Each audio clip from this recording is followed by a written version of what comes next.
Yang menarik dan yang membuat saya ingin berkunjung ke sini yaitu kolaborasi tanamannya. Petaninya kayaknya melakukan eksperimen atau spekulasi tingkat tinggi kalau menurut saya. Nanas ini setelah dipanen mungkin dia tertutup oleh durian.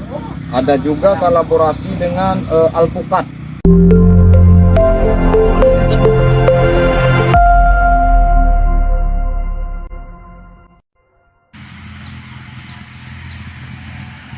Baiklah Sobat Tani, dalam video kali ini kita lebih nyentrik dan lebih mengikuti zaman. Khususnya pembuatan video ini dikarenakan kenapa? Kita akan review dan kita akan survei, yaitu lokasi nanas yang saat ini, perkebunan nanas yang saat ini berada di kiri, kanan, depan, belakang saya. Oke, terkhususnya tanaman nanasnya dan dikolaborasikan dengan tanaman-tanaman lain, yang mana kita kasih lihat, kita kasih contoh ini agar semuanya para sahabat tani bisa mendapatkan inspirasi, bisa mendapatkan ilmu khususnya di bidang nanas atau pertanian-pertanian lainnya ini. Ternyata nanas bisa berkolaborasi dengan tanaman-tanaman lain. Untuk mendukung channel saya khususnya Pilan Brigjen, jangan lupa like, komen, share kepada teman-teman. Aktifkan loncengnya juga di bawah ini. Oke, check it out.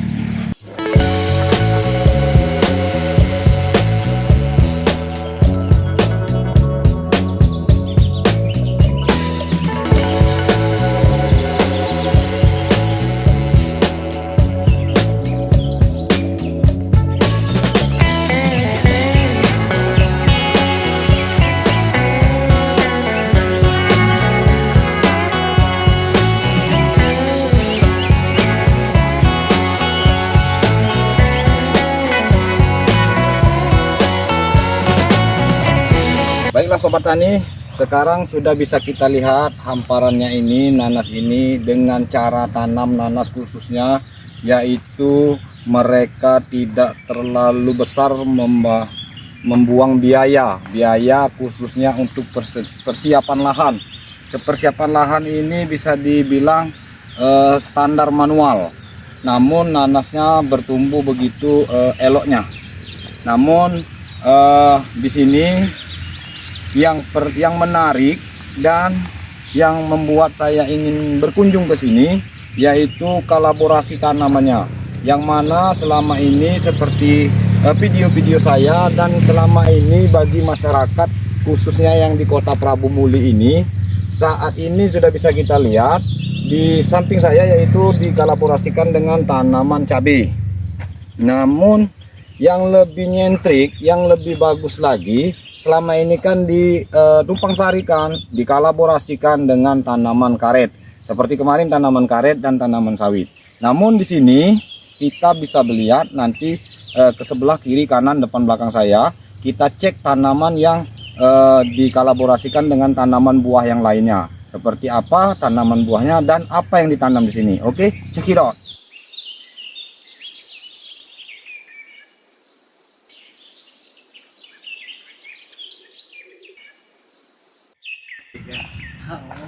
Jadi oke Sobat Tani, sekarang bisa kita lihat ini tanaman durian. Jadi dia ditumpang sari dengan durian, yaitu sebelum durian ini menghasilkan, mereka menargetkan tanaman yang menghasilkan terutama itu di nanas. Tadi bisa kita lihat cabai, berikut juga di sebelah situ ada terong. Namun untuk jangka panjangnya nanti nanas ini setelah dipanen mungkin dia tertutup oleh durian. Ada juga kolaborasi dengan alpukat. Nanti kita lihat di sebelah alpukat yang ditanam. Ini dengan jarak yang lebih kurang 9 kali 10 meter ya, durian-duriannya ini. Ini inovasi baru kalau di Kota Prabu Muli, cara tumpang sarinya. Oke, kita cek tanaman alpukatnya. Tidak. Baiklah Sobat Tani, tadi kita sudah melihat tanaman yaitu yang dari duren atau durian. Sekarang kita lihat, kita survei tanaman alpukatnya. Ini adalah contoh alpukatnya. Jadi nanti di sini bakal terjadi jangka panjangnya itu dipastikan tanaman durian dan alpukat yang bakal untuk jangka panjang dan jangka lama. Jadi di sini dikolaborasi berikut juga tumpang sari, maksudnya bertumpang sarinya dia tidak dengan karet, tidak juga dengan tanaman sawit. Namun nanti kita cek juga sebelahnya, kayaknya di sebelahnya ditumpang sari dengan kelapa. Nanti kita cek juga. Untuk yang di sini kita liput-liput dulu, kita video-video dulu dikit-dikit, yaitu tanaman apa saja yang ditanam di sini. Kayaknya seperti serai, pisang, singkong. Berikut juga teknik-tekniknya, kenapa dia ditanam di sini, kenapa dia tanam di sini. Dikarenakan kalau dia ditanam di tengah, terutama misalnya salah satu contoh pisang. Kalau pisang ditanam di tengah, otomatis nanasnya bakal terganggu pertumbuhannya. Oke, yuk check it out.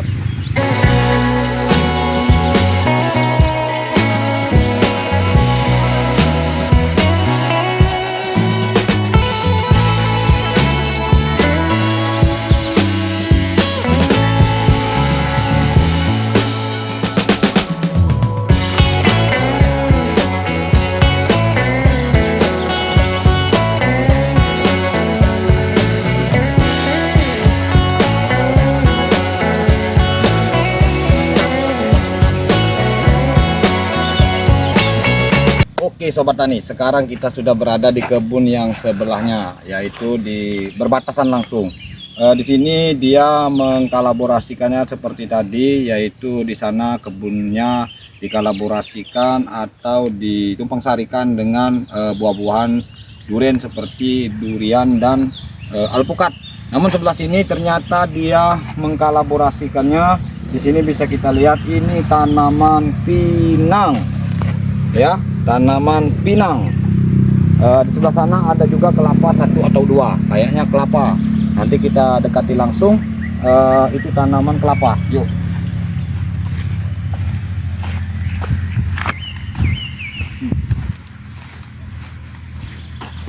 Ini bisa kita lihat, ini kelapa bukan pinang.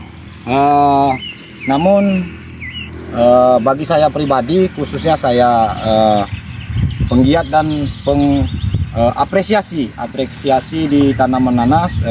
Bisa kita lihat di sini sebenarnya tanaman nanas ini sangat terganggu dengan tanaman-tanaman yang begitu terlalu padat, terlalu rapat. Seperti pinang ini juga sebenarnya, dan kelapa ini petaninya kayaknya melakukan eksperimen atau spekulasi tingkat tinggi kalau menurut saya, karena takutnya terganggunya sebenarnya di tanaman nanas. Nanti selanjutnya kita review juga video atau cek tempat peristirahatan para petani-petani yang ada di Kota Prabu Muli, agar para petani, sahabat-sahabat tani yang di luar sana mungkin berbeda. Kalau misalnya berbahasanya di sini mungkin pondok, kalau bahasa Indonesianya gazebo, kalau lebih luas bahasanya tempat beristirahat para petani. Suatu saat nanti kita liput videonya. Berikut juga nanti fungsi-fungsi pondok-pondok itu, apa aja yang ada di dalam gazebo-gazebo itu. Oke, dalam video kali ini saya ucapkan wassalamualaikum warahmatullahi wabarakatuh. Check it out.